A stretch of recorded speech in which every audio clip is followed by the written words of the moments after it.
2 Timoteo 4, versículo 16 y 17, tabisa. Na mi prome defensa, ni un gente no ha apoyami, matur abandonami. Mas Señor aparana a mi lado y a fortalecemi. Láganos reza. Carinhoso Dios, que viva en altura nandi cielo, nos está agradecido y amamos tanque para sobrar siempre botar a nos lado y siempre botar un Dios que está fortalecenos. Ora con ningún gente está apoyándonos, siempre botei, tata.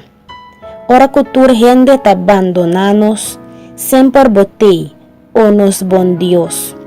Nunca botalaga boyunan desampara. Siempre bota junto con nos de turnos necesidad nan. Nos te llamamos danki pa bo amor que nunca te falla.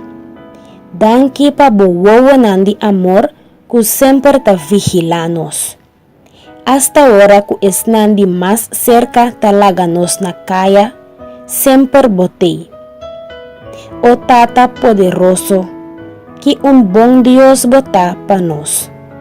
Reprende tur e trampa que el malvado tapone de nos caminda.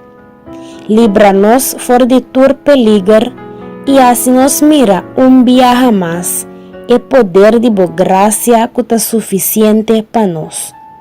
Danos oración de nombre de nos único Salvador, Cristo Jesús. Amén. Danke, Cristo Jesús.